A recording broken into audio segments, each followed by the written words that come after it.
a story that you told that when you were about to graduate. Oh, Loretto! Story, Oh my that story is horrifying. If you want your business to be a charity, then maybe form an NGO and start looking into something like that.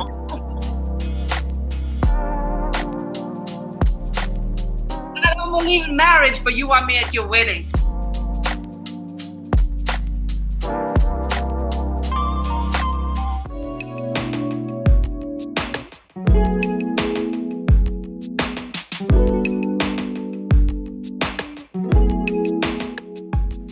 We are all connected. So join me as I talk to like-minded people about topics that are appropriate to the current times we are living in. My name is Lerato Shabalala and this is Relevant. Hi everyone, how are you? Today I'm very extremely excited about my next guest. And so I'm going to try and not do a long intro because I want to have a long conversation with her. So we're talking about one of my favorite things. If you were to ask me what occupies my mind 90% of the time, and it's what me and this guest are going to talk about, which is food, guys. I love food. I love cooking. I love everything about food. So I just want to get straight into it. She's the happy food _ dietitian on Instagram. Please help me welcome Yuri Bhaga. Yuri, how are you? Hi, I'm great. Thanks. How are you doing today? Good. Welcome to Relevant. I'm so excited to be talking to you. Yes, I'm very excited for today's chat. Probably we love food at the same level. I studied it, I've made it to a career, so I think it's going to be lots of fun. It's going to be loads of fun. So you are a dietitian, you studied genetics, and you basically use food as a way to kind of help us be healthier and debunk some myths, which we're going to be talking on throughout this time. So I want to ask you, for us people of color, when you say dietitian, it's like when I said I was going to be a journalist, my parents were just like, okay. So how did this career happen to you? How did you end up choosing it as a thing for you? Well, actually, I took a bit of a convoluted route to get here, but I'm very glad I did end up where I am. So after high school, I didn't really know what I wanted to do, but I knew I didn't want to be sitting in an office. And for some reason, I just gravitated towards sciences because I loved biology in high school. So I said, okay, and I did this BSc in genetics, physiology, and psychology. And that was 3 years. But then at the end of the 3 years, you kind of see, okay, what do I actually do with this degree? And actually, lots of people who study the specific degree do it as a bridging course to get into medicine. So obviously, my was like, oh, well, you've made it this 3 years. Why don't you just apply for medicine? I was like, that's the one thing I've always known I don't want to do. I would love working with people, but just blood, me, it's not going to work. I can understand that. It wasn't going to work. And then I was sort of getting desperate towards the end of my third year. And I'm like, oh, spent all this, we've paid a lot for this degree and, I want to do something with it, but I really just don't know where to go from here. And then I was scrolling on UCT's application site. I was looking to do honors somewhere. And I just happened to stumble upon this dietetics honors degree. And I'm like, oh, I know what a dietitian is. At the time, I had no idea what a dietitian did. Looking back, the scope of what dietitians offer compared to what I thought I was getting myself into was like 1%, less than 1%. But anyways, I applied and I sort of forgot about it because, I was just like, oh, I'm not going to get in. What's the chances, UCT? So I sort of resigned myself to moving into a different honors. And then in December of 2016, I got the acceptance. And 2 years later, very, very difficult 2-year compressed course. And I graduated as a dietitian from UCT because, and that's how I ended up here. And I think, everything's meant to happen for a reason because I ended up being in the hospital for 2 years and now I'm here. So I sort of half got my wish and sort of half got my dad's wish of being in the hospitals in the medical. Exactly. Yeah, together. It's a great, and that's how it happened.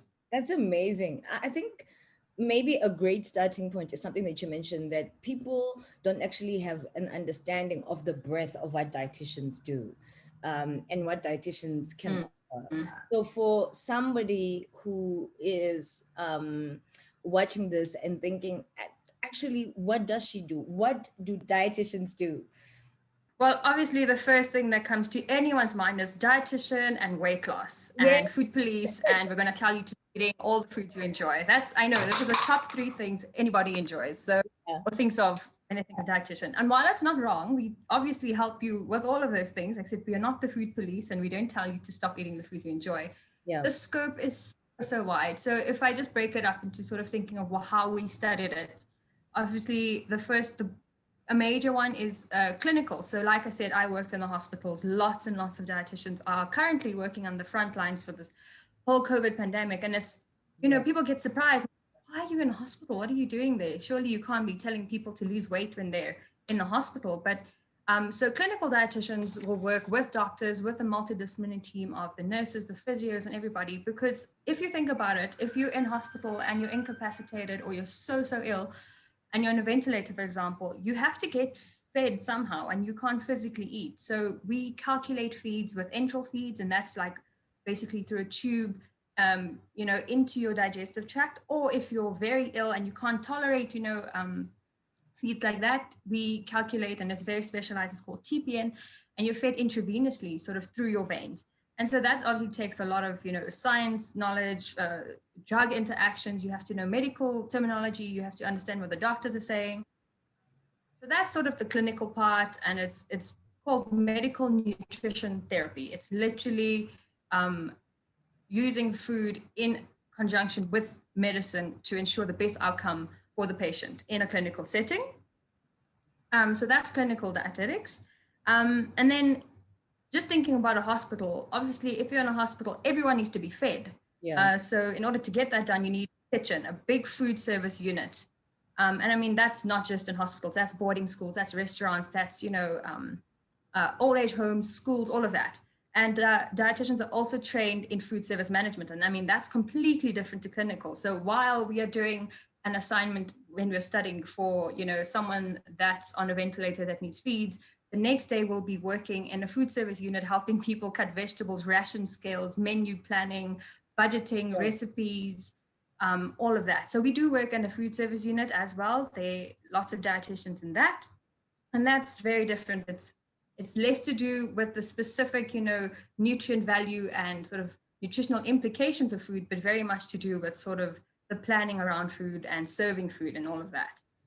And then obviously, I think very underrated and very much needed in this country, and we don't have enough of them, is community dietitians. So they work in our communities, sort of at a preventative level, in schools, in public clinics, doing education. And, it's when I was studying, I think I was so shocked. It was 4 or 5 districts in the Western Cape, and huge districts, hundreds and hundreds, thousands of people. And there was one dietitian doing all of this. So she'd have to spread her time over a month and do a district every other week. And it doesn't work, but it's so important, because at the end of the day, if we can nip things that rise due to poor nutrition in the long run, if we can nip it in the bud in the beginning, we'd be cutting our healthcare budget, so much. But unfortunately, it's very tricky. And I think the world over, community preventative measures, not just with, nutrition, I think it is sort of overlooked. So obviously we have lots to do there.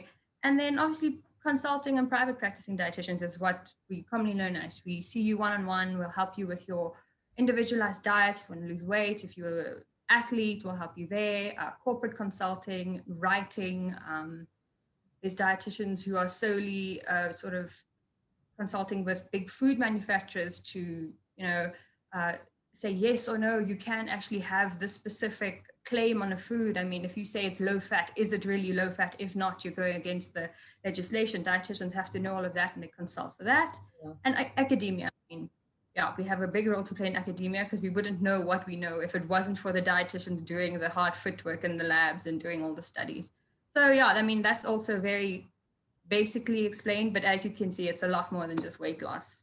Definitely. And I think that's actually why I wanted to talk to you, because I think that a lot of people, the word diet has stopped, has moved, has mutated, actually that's what it is, has mutated from being just about nourishment and nutrition to losing weight, which Yes. I think is incorrect. So Yuri, I want to spend some time talking about current trends that people are talking about, that are all over the internet and the socials. What is it for somebody who's asking, and how does it affect you? So let's start with intermittent fasting. So everybody talks about it. It's all over YouTube. People are like, this is what you must do. But what is it, and why is it such a thing right now? And should everybody be doing intermittent fasting? The funny thing with intermittent fasting is that it's not new at all. It's actually one of the oldest, I don't want to say diets, but basically patterns of eating that is there. I mean, people or specific, religious beliefs for different cultures have used intermittent fasting for hundreds of years. Actually, it was probably a few years ago, early 2000s, I think. It had its time in the spotlight. It sort of died down, and now it's come back. So it's sort of like a thing when the diet or the wellness industry doesn't know what to make its money with, then it sort of rebrands an old existing diet, and then it just hypes it up a lot. So in terms of whether it's good or bad, it really does depend. There's no one size fits all. It could work amazingly well for some people, and it has. Some people, they stand by it. They did their intermittent fasting and they lost all their weight and they've kept it off. Other people, they did it for 3 or 4 months, sort of doing it correctly, couldn't really manage it, and they hated, every minute of it.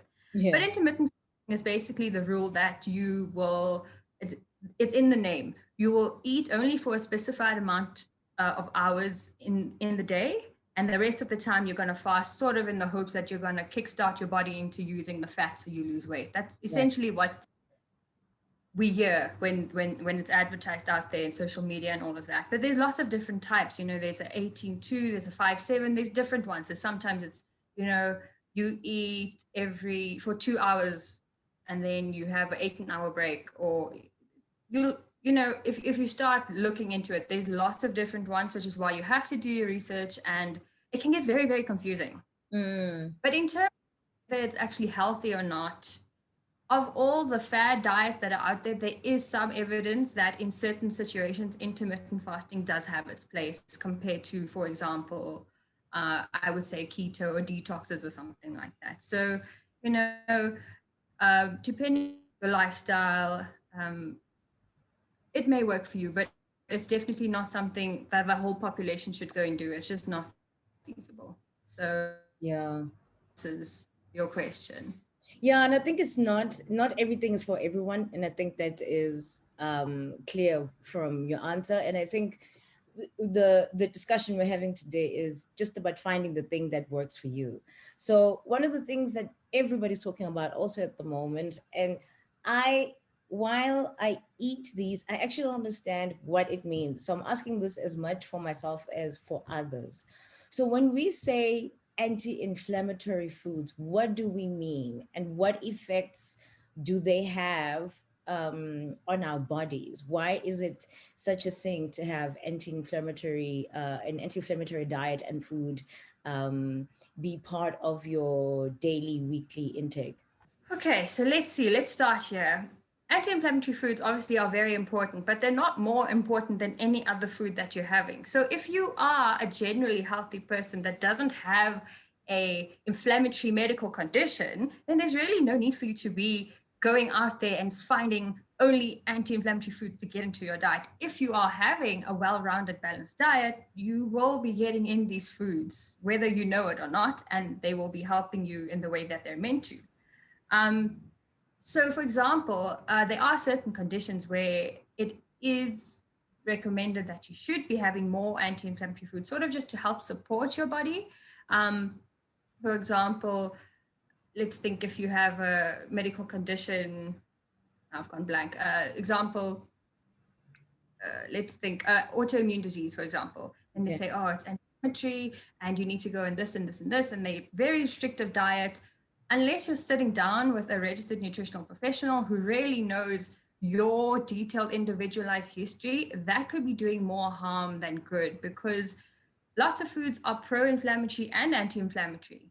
It is quite confusing, and I won't even get into the details of that. For example, lots of people say, oh, stay away from canola oil because it's actually pro-inflammatory. But then if you have to think about the amount of canola oil you'd have to be eating for it to actually have this negative pro-inflammatory effect, nobody should be having that much oil anyway. It's like, if you are having that much oil, that this little bit of canola oil is going to be having such a bad effect, I think we have a bigger discussion to be having. Yeah. So it has to do with context. There's nothing wrong with including anti-inflammatory foods in your diet, but to say that everybody needs to be on an anti-inflammatory diet and cutting out any other food, again, that's just going to cause more problems for you. You're going to cut out foods that you don't want to be cutting out.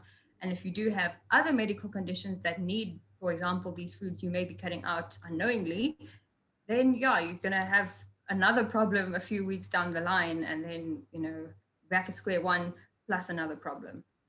So the simplest way to define anti-inflammatory foods, what does it mean? Just in the most simplest way for people to understand. What are anti-inflammatory foods and who should be taking them? I mean, you kind of half answered it, that if you have a condition, it's something to consider. But what are they in the most simplest way for people like me to understand? What does it mean?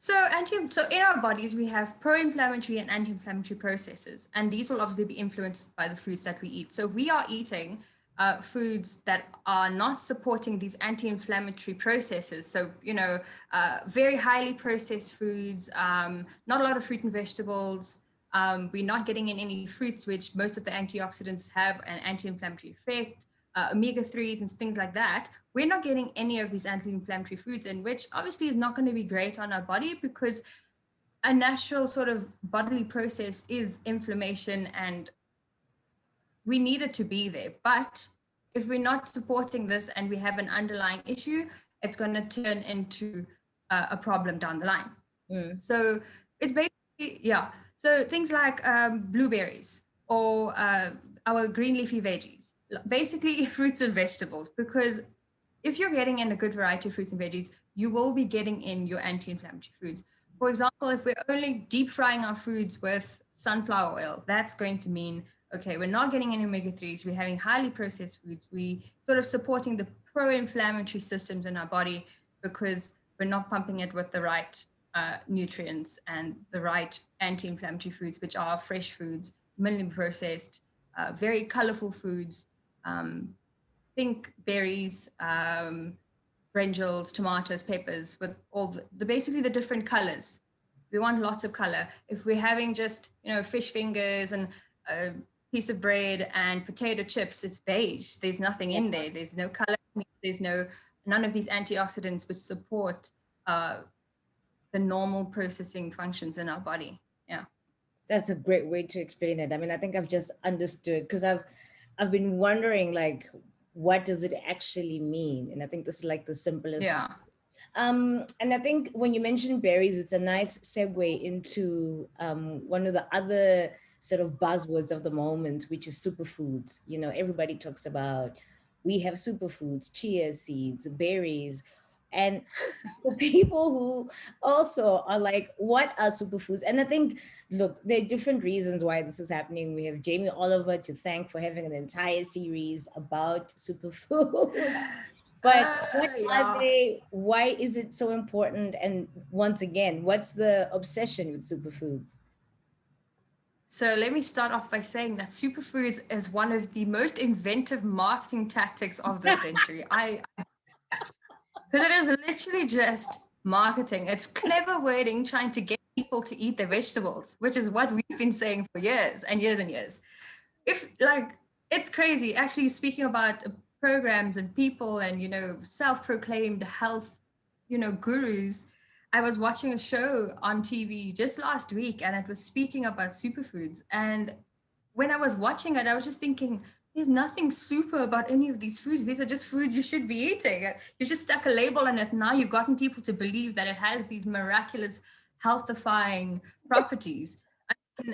And it's crazy that along with that, label of superfoods, the markup on the food in terms of price is crazy. So now it has people believing, oh gosh, I can't afford these superfoods. I'm not going to be healthy. I'm missing out. And that's a whole other problem. But superfoods is basically just a label that's been stuck on foods that have very good health and nutritional properties. I mean, for example, I grew up eating or cooking with turmeric, for example. Yeah. As an Indian, we use turmeric in everything. Everything is yellow. If it's not yellow, it's not right. Exactly. And now I go to these health awareness, very modern health cafes, and they're trying to sell me a glass of turmeric milk for $60 because they've labeled it anti-inflammatory, as we were just speaking about. I'm like, what? How? No, it doesn't make sense. So, I mean, there's nothing really super about these foods in that it's nothing better than, the bag of spinach that you'll pick up at Checkers or Pick and Pay. It's not like it's better than those food. It's just that they've done a really good job in sort of making them seem that way. And obviously they have picked foods that are not as commonly available. So it does seem like, oh, if it's hard to get, it must be better for me because, it's super healthy then. The goji berries, the chia seeds, Exactly. hemp seeds, they're not as familiar in our go-to in stores. And obviously you find them in more these bespoke health and wellness shops. But if you think about it, the things that they that make these foods superfoods are the normal nutritional properties you can find in sort of other foods. For example, the cranberries, the dried cranberries, whether you buy them dried or fresh from the shop, it's going to give you the same effect. If you're buying a bag of goji berries from individual wellness shop, or if you find a bag of Woolworths, it's the same thing. It's just not going to have that sticker saying one of the 10 best superfoods sort of a thing. So I hope that answers your question and debunks the myth that a superfood even exists. A superfood is any food that can give you a good nutritional value if you're eating it on a regular basis. I can tell you that I speak on behalf of many of the people who are going to be laughing as hard as I was laughing at what you were saying, because we have all been, and I mean, I work in advertising. I used to be in media. I work in advertising, and advertising is about selling. And so the moment you said it was a marketing tactic, I felt it, because as you say, we should be eating these things anyway, right? And so now it's dressed up as something extra when actually this is what you should be eating anyway. Another thing I wanted to get into, and this is going to be to hear your answer is going to be interesting. With obviously we're living in the time of a pandemic with COVID-19, and there are loads of things that we are told to eat. So I actually took a picture, which I've been meaning to post on Twitter, where I had ginger that I bought, I think in November or October last year, and it was 25 Rand. And then this year, I went and got ginger, and it was, I think, 130 something Rand. The jump, it's not even 6 months. It's not even, in that 3 months, it has jumped that much in price, because obviously we're taught this is what you must have now. And I understand it's a supply and demand thing, but I just also feel like we're being jagged in the day. This is just how I feel. Yeah. No, there was actually an inquiry into two of the big chains, because they were sort of hyping up the price, because they saw that people were like, oh my gosh, people think ginger is like the saving grace for COVID now. Need to go buy all the ginger. And they started, increasing the price. And there was an inquiry into that, because that's what happens, but it's very wrong. And it's sort of like how everyone went and stocked up on toilet papers, this mass hysteria kind of thing where, okay, all of a sudden I heard this food is good. It's not any better than it was yesterday. It's not gonna, So yeah, that is actually, you're not the only person that has had this comment on the ginger. Someone in my family was telling me the very same thing. It's ridiculous. So it's insane. It's absolutely it is insane. And so one Yeah. of the things we're being told is have ginger shots, right? That's one of the trends at the moment is Yeah. ginger shots. And listen, everybody, I think Yuri and I are not saying you shouldn't do these things, but the whole point of what we discuss on relevant is to have the relevant conversations, which is what everybody's doing right now. Everybody's talking about have ginger shots. And if you take them, take them. But we speak to professionals, people who work with food and other things so that we're informed. So ginger shots,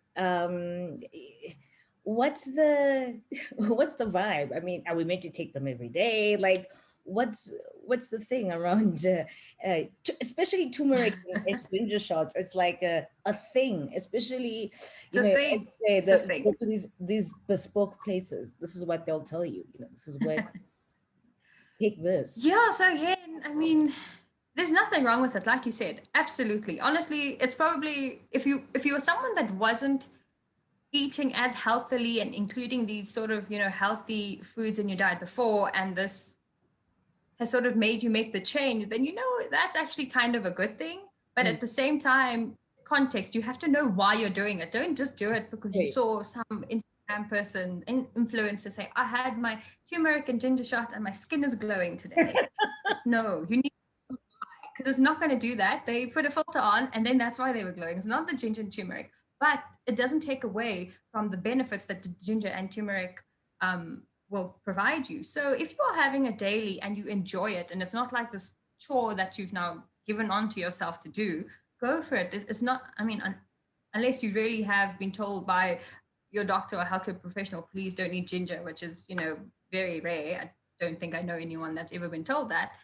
Then go for it. I mean, it does have, it has gingerol. It has studies to show that ginger does have good properties for brain health, nausea, general, keeping your immune system boosted. And also, I mean, a sort of placebo, if it helps you feel like you're healthier and it makes you take part in healthier things, then why not? It's not going to make you unhealthier. It's not going to cause anything bad if you're taking a shot of ginger and turmeric every day. It's just important to know why you're doing it and understanding that it's not going to, cure all. It's not like going to save you from COVID, but it might help keep your immune system supported so that you are better protected should you be, at risk or infected or anything down the line. So what do ginger shots do, Yuri? What's the point of having them? Well, okay, so like I said, so ginger has it's called gingerol. Actually sounds like a lie. It's literally called gingerol. And basically, it's one of those foods that has, I don't want to say medicinal properties, but obviously traditionally people through the years have taken ginger and all those types of things over the years as a preventative measure in getting sick. So because of its properties, it is an immune booster and it has specific antioxidants to boost brain health, basically. And it reduces the oxidative stress in our body because it is it has these antioxidants. It's a powerful antioxidant. And it essentially just sort of reduces the effects of these, because antioxidants is to reduce antioxidative stress.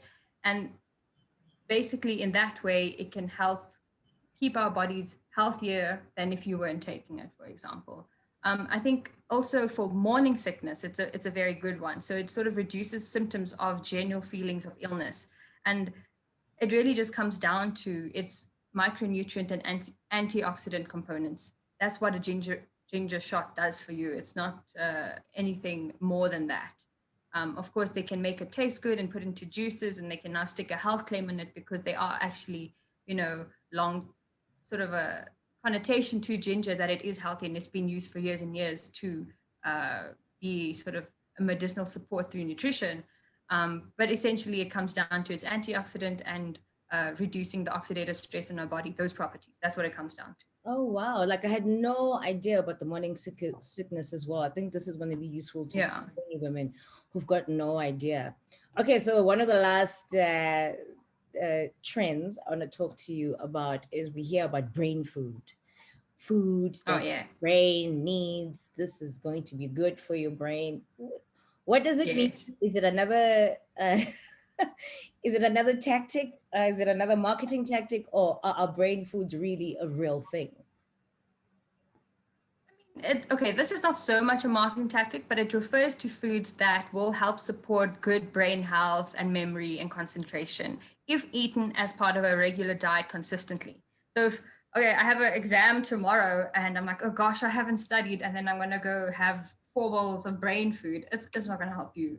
It's not going to like boost you 1 second. It's something that if you are, for example, maybe you're at risk for Alzheimer's because it runs in your family, then you can focus on having those types of foods in your diet from now until forever. You just sort of include them in your everyday. So brain foods are basically things, and I've mentioned them so many times because it's usually the answer: antioxidants, anti-inflammatories, and then sort of omega-3s. We always hear about omega-3s when we talk about brain health. Because these are essential fatty acids, and they are essential in that we don't get them. Our bodies are not able to produce them. Yeah. We have to get them from our diet. And examples of omega-3s is essentially if you're having 1 to 2 servings of fatty fish a week, you will be getting in your necessary amount of omega-3s. Plant-based is a bit trickier because it's not such an active form that we're getting it in, but I mean, better something than nothing. So think walnuts, pine nuts, flax seeds. You can get supplements in terms of algae and seaweed supplements now that you can get your omega-3s in. And basically, it's just really good to support good brain health because who doesn't want to take care of their brain? So it's, again, one of the things where if you want to make a concerted effort to get more of these foods in more often because you're worried that you are at risk for poor brain health, or you want to improve your concentration, or you've been recommended by your healthcare practitioner, sure. But if you are already having a healthy, balanced diet, you should be getting in these foods anyway. And it's not something you should need to put extra effort into to be getting these foods in. So it's not so much a marketing gimmick, it's just sort of a umbrella term that's been stuck on a group of foods, namely omega-3s and antioxidants. I love the way you are able just to break down these things on a very sort of layman perspective. So that we're able just to understand what you guys as dietitians and health practitioners mean when you say certain things. So when I was reading up on you, one of the things I was like, oh, I had no idea about, and it's because I literally just opened a bottle of this 2 days ago because my regular sea salt ran out. Is one of the things that you debunk, and about Himalayan salt, the pink salt. And I don't normally use it, but for some reason this year I decided, let me use it. People talk about it. And then I read what you said about it not being so healthy. And I was like, shit, I just opened it. So I mean, it's not that it's not healthy. It's just, it's not healthier than normal salt. I mean, in the overall bigger scheme of things, it's fine. It's not like, I'm not going to say, please throw away your very expensive Himalayan salt. I mean, it's not, I mean, we have Himalayan salt at home because before I knew better and I was able to, educate people around me, it was also sort of like, cool, people are using this. It must have some, some good thing to it. What's the harm? And it really is, what's the harm? But if you're having it because you're thinking it's going to benefit me more than the normal iodinated salt from Pick and Pay or wherever, then no. Yes, there are trace elements of other, minerals and, the elements, zinc, copper, those ones. There's very minimal trace elements, but it's so little, like the amount is so little, it's not significant enough that it will actually benefit you. Because if you're having that much salt, again, we have a bigger problem at hand. You shouldn't be having that much salt. But when I was actually chatting on 702 about this, or Cape Talk, I can't remember, a caller mentioned that lots of people sort of have the Himalayan salt more as a sort of a cultural thing, like a traditional thing, in terms of that. And I mean, in that sense, I'm not saying, please just turf your cultural religious preferences because I said iodinated normal salt is better. I'm just saying that if you heard from wherever that you're getting from Himalayan salt, then you can probably save a few bucks and just have normal salt, because that's not going to happen. So what's the difference? Yeah. What's the difference between normal salt and when I say normal salt, I mean sea salt, The only time I use iodinated salt is to boil, is when I'm boiling pasta. Otherwise, I don't use it at all in anything. So somebody's watching and thinking, okay, I've got sea salt and I've got Himalayan salt. What's the difference? So the only difference, as I mentioned, between Himalayan sea salt and normal sea salt is essentially that the Himalayan sea salt has all the different trace elements in it. Very minimal quantities, but that's really just the difference, and a very minor reduction in the sodium content to normal sea salt. But that really is the difference. And obviously in the type of crystal or sea salt crystals it comes from is different because of the area and how it's mined. That's why these trace elements are in them. But that's really just the only difference between the two, is that Himalayan salt does have these extra little trace elements, and that's what people have sort of jumped on to sort of market it as being this healthy alternative to salt. But at the end of the day, it's still going to give you the same taste, more or less the same taste profile. Minor like difference in sodium. So if you are looking to like be healthy in terms of sodium reduction for heart disease, hypertension, all of that, then just swapping over to Himalayan sea salt is not going to help you. You're going to have to still reduce your overall intake, even if you are having the Himalayan sea salt. So that's really the difference. It's a minor difference, but it's a big enough difference for the health industry to have jumped on and capitalized on. I should have like chatted to you a long time ago. You were just amazing in terms of breaking things down and just being like so honest, Yuri. I just want to remind everybody she's the happy food _ dietitian on Instagram. Her Instagram is amazing. So this year, in fact, not just this year, over the last, I'd say 5 years, Yuri, we've seen a lot of people talk about plant-based food, and why we should focus on having more plant-based food. Obviously, being African people and people of color, in Zulu, we call them imifino. We're very kind of used to eating vegetables. But then there's also what happened with having money and gentrification, this idea that having processed food meant you had a little bit more money. You were able to have a burger, a pizza. And so vegetables started being this, not having the same gloss as processed food. And obviously, we've watched David Attenborough talk to us about how the more farms we have, the gases are bad for the environment. But on the real though, should we be going more plant-based? And I'm not talking about the vegan space. I mean, the vegan space is its own thing, just like more plant-based food. Like, should we be focusing on it more? Should you be having a plant-based meal once a day? Should it be meat-free Mondays? Everything's a hashtag, everything's cool now. But like, seriously, when people are thinking about plant-based food, what should they be thinking about? So this is one of those sort of diet trends that has come along, and I am actually 100% behind it. Unfortunately, it has been taken over by more that it's a trend versus the actual importance of why it should be happening. Yeah. So we should all be aiming to be more plant-based, and that's not saying you must cut out every last bit of animal source products or animal foods from your diet. It's just that there is an abundance of scientific literature that supports that plant-based eating and more plant-based sort of consumption of those types of foods is going to support your health in the long run, because it's sort of simple to think, if you are cutting out these animal products, which are usually high fat, a lot harder in the body to sort of break down, they often have been processed now. It's better for heart health 100%, because you're getting in more greens, fibers, whole grains, plant-based proteins, beans, lentils. I mean, they're so underrated. The more of these you get in, the better it is going to be, not even in terms of, the environment, but simply at an individual level for your personal individual health.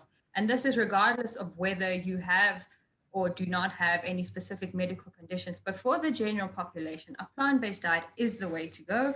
And that can be just a meat-free Monday, or choosing a new plant-based protein to add in once a week, or just literally just increasing amount of fruits, veggies, and legumes you're including in your weekly, monthly diet, because they are so beneficial to us. They are the superfoods, essentially. I mean, to simply put, they are, and they are very underrated. So yeah, it's one of those things that I think's become a trend, but it shouldn't be like a fashionable diet trend, because it is actually, this one's got some scientific backing. So yeah, it's quite good.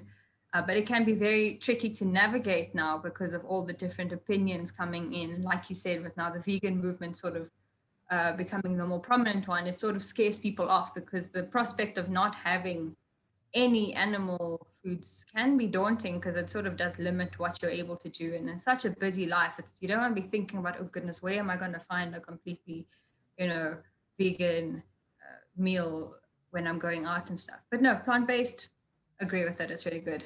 Yeah, so Yuri, one of the things I decided, I went vegetarian a couple of years ago, but I have quite a hectic B12 deficiency. So I have to really make sure that I've got enough iron in my body. But because I'm a little bit of a hippie, I have really, you can see I've got like my amethyst stone there, which is my birthstone. I'm like, I burn incense and, I do all those things. I have like turmeric tea. And I've realized that I need to really, and I've decided this year consciously to have as much plant-based food as possible. Yes, I will want, like yesterday, I wanted a lamb curry. I will have it, but I try, just because of our environment and our homes and our bodies. When I say home, I mean like our home, the earth home. The earth, yeah. Yeah, the earth, yes. No, it's definitely important. It's crucial. Yeah, it's literally just, I think the amount of non-plant-based foods we're having now is excessive. There's just no need to be eating meat, fish, chicken, eggs for every meal of every day. There's such a variety out there. You won't, it's a bit of effort in the beginning, but you won't miss it. There is so many options out there now, and they really are quite delicious. Exactly.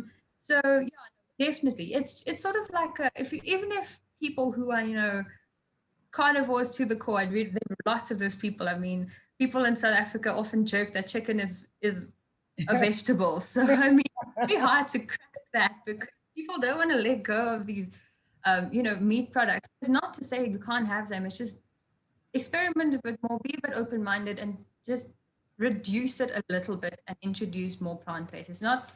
There's a compromise, and it definitely can work, and it's necessary for the environment for sure. And of course, why not do something that's going to help your health in the long term? So it's honestly a win-win-win. Totally. I'm like, if it's green, it's good for you. So people are going to think I'm throwing shade with, this is one of my last two questions, and I'm really not throwing shade. I'm speaking to a dietitian, so I've got to ask this. But one of the things that's very sort of hot right now on Instagram is ACV. I was like, what is ACV? Apple cider vinegar, everybody. So anyway, so I've seen people saying it's the number one thing. If you want to lose tummy, have apple cider vinegar, and people mix it with all kinds of things. And when you have it raw, it can be a little bit like an exorcism, because it's so. Yeah. So what's the thing about apple cider vinegar? Why is it the fed? Why is it the tummy burning? There is no thing. I'm just going to start there. There is no thing. It's not a thing. It's a lie. I'm not even going to try and answer it, try and substantiate the science against it. It's just, I don't know how this one got so popular. It's just like the lemon water one. I don't know if it's like, I don't know.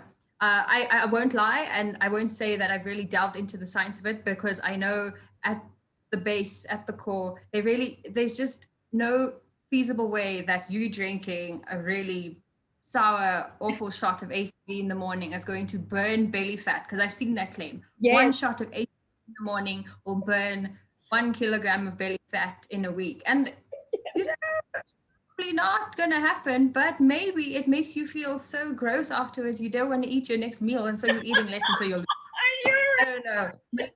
Maybe that's like the science behind it. No, I'm joking. But again, really, it's not gonna. There's nothing in apple cider vinegar. It's literally just vinegar. It's very sour apple cider vinegar. There's nothing in it that's going to trigger, the metabolic systems of your body to burn more fat. It's not going to happen. Plain and simple. And to be honest, a lot of people, if you're doing this every day, you can actually have a bit of a, if you are prone to ulcers and if you are sensitive to very, strong flavors and something as strong as vinegar, it can actually result in, reflux and heartburn and stuff if you are prone to that kind of thing.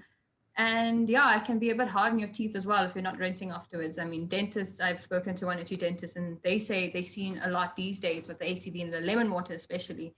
It's a bit harsh on your teeth. It can kind of erode if you're doing it too often and not rinsing afterwards. So to be honest, if it's something you do and you actually enjoy it, I'd rather than go for the lemon water, at least you're getting hydration in. But there are easier ways and less painful ways to burn fat, but unfortunately people are after for the quick fix. And if you hear that I just have to take this tiny shot of something gross just once in the morning and I can lose all these kilograms, I mean, it sounds great, but again, if it sounds too good to be true, you know what they say, It probably it's is too good to be true. Yeah, so I'm not as you can see, I don't even want to go into it. I just want to say don't do it. It's not worth it. There are easier ways. I don't support it, put it that way. I think where I'm an associate at in Bali, Mapoli, I think she has a post on ACV and it debunks this amazingly well. So you could check her out for that. And I mean, even if you just type in ACV and dietitian, you should be able to find a nice long blog post from like nearly every other dietitian out there, because it's one of these things that comes up so much. We are tired. You guys roll your eyes at us like, oh, ladies, just eat well and go to gym. It's not even like rolling your eyes. It's just like it's sad to see people putting themselves through all these horrible detoxes and trends and suffering and not enjoying something that is as wonderful as food and cutting foods out. And it's sad, and we just don't want you to put yourself through that. It's not like we think less of you or anything. It's literally it's not necessary. It makes us sad. I mean, like, really, I think a lot of people are going to watch this podcast and be like, oh my goodness, I had no idea. And remember, please, if you enjoyed my conversation with Yuri, subscribe, hit the notification button so that you can find out when the next podcast hits. And we are on Spotify, we are on Apple Podcasts, wherever you listen to your podcast. So my last question, Yuri, then is, we know we must eat healthy, that we know. And we know that, especially in these times, living through a pandemic, that the healthier you are, the more you can survive even the worst of what happens, whether it's the pandemic or whether it's any other disease that you may have. Really, food is very 100%. Connected to how we function as human beings. And somebody right now is probably watching this, wanting to make a change, or not knowing where to start or what to do, feeling inept because there's so much, there's superfoods, everything, there's just not knowing what to do. Where would you advise somebody to start when it comes to really letting go of processed foods and trying to get the best for you? Like, for me, what has worked for me is making my own food. Yeah. And I know it's not really like the sexiest thing. Everybody wants to Uber Eats and all this other stuff, but I love knowing where my food comes from. I do a lot of meal prep, like on a Sunday. It's like not only self-care for the body, but then food as well. And I find that making my own food allows me to feel a little bit more like I know what's in there, and also enjoy it, tailor make it for me.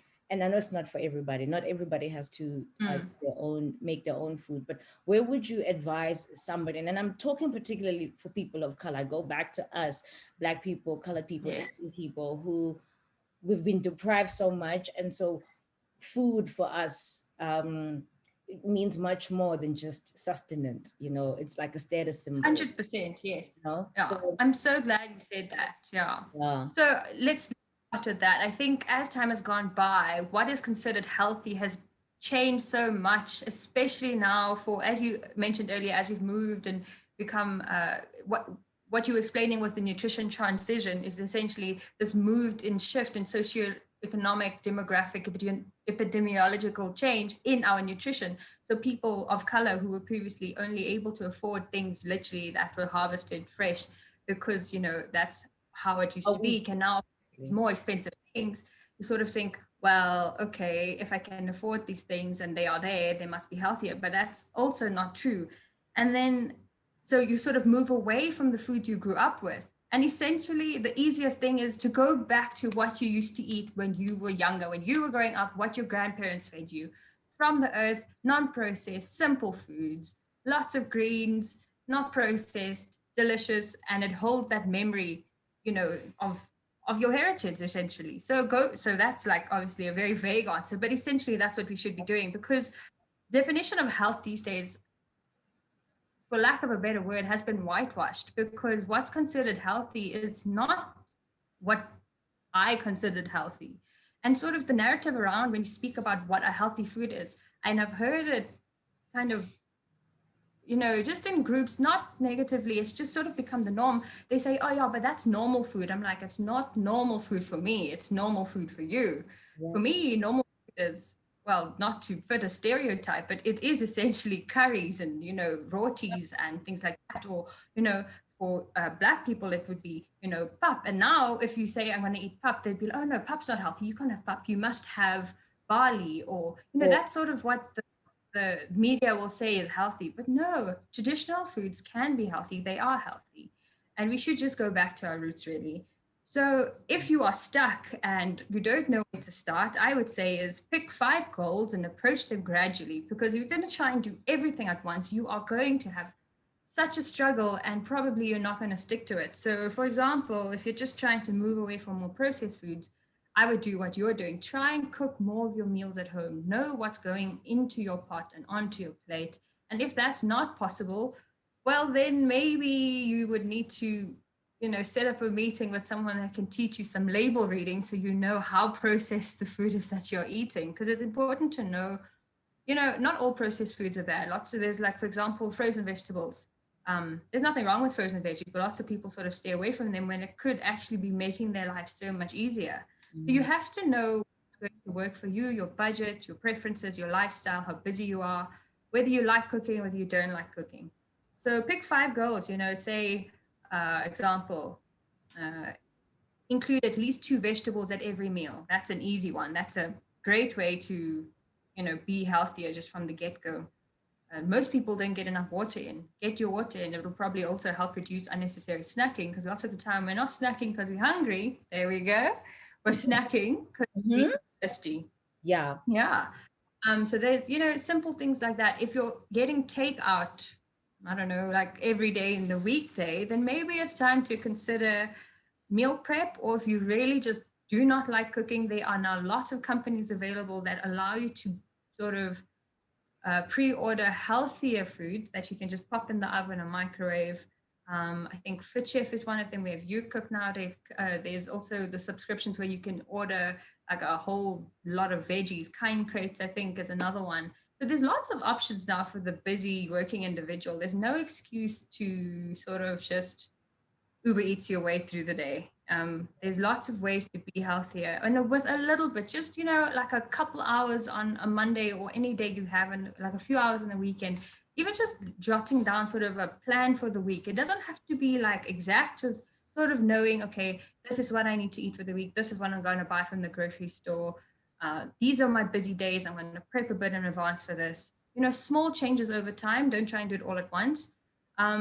And I would say, make sure you're surrounding yourself with people who are like-minded, because it can be very intimidating if you have your one aunt from this site saying, no, you need to be on this juice cleanse, and then, you know, your work colleague is saying, oh, actually, no, you have to be only eating this brand of chicken. I don't know, bad example, but you know, you need to be following people and surrounding yourself with people who are going to sort of in the same mindset as you, or you just have to say, this is my plan, my goal. I'm not going to listen to what anybody says, what anybody else says. This is for me, and just do what works for you.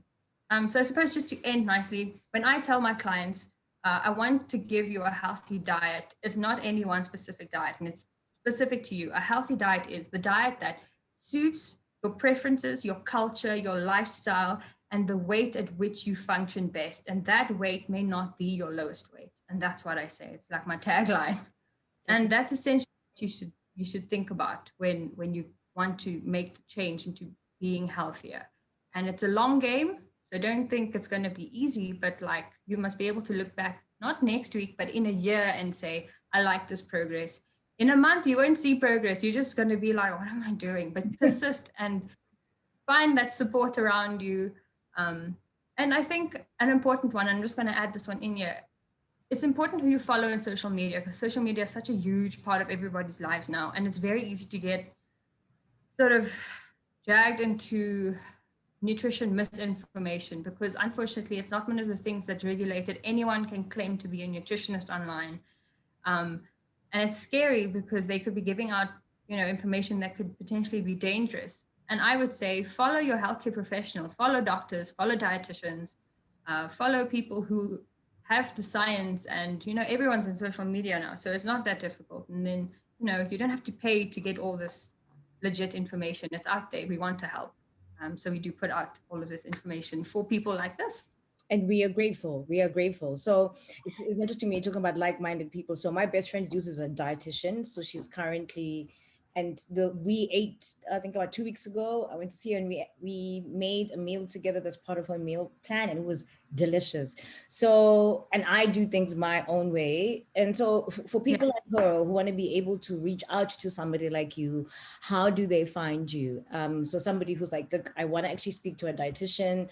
I want to find out how to take care of myself. Where can people find you? Like I said, you are the Happy Food _ dietitian on Instagram, but where else can people find you? Yeah, so you can also get me on my Instagram handle. And as I said before, I'm an associate for a bigger dietetic brand. She's a dietitian, and the practice is Mbali Mapoli Incorporated. And you can just find her at The Urban Dietitian on Instagram, or you can just find us on Facebook at Mbali Mapoli Inc., or just type one of our names into Google search and we should pop up with the link there. So yeah, we are there. You can contact us, and we really just do want to help. And it's really such a great profession to be able to help people who want to help themselves. So definitely reach out. We are ready. Thank you so much, Yuri. Thank you for a great conversation. Thank you for repping us. You know, as POCs, we need as much representation as possible in every industry. And we need as much education to go back to where we come from, as opposed to the things that have been made shiny to us. Thank you. You're amazing. You're funny. I'm going to have you again. You are awesome. This is really fun. Thank you for having me. It was so great. Thank you so, so much. Remember, if you enjoyed this conversation, subscribe, hit the notification buttons. It's relevant. We're on YouTube and Spotify. From me, Lerato Shabalala and Yuri Bhaga. Bye, everybody. Bye. Bye.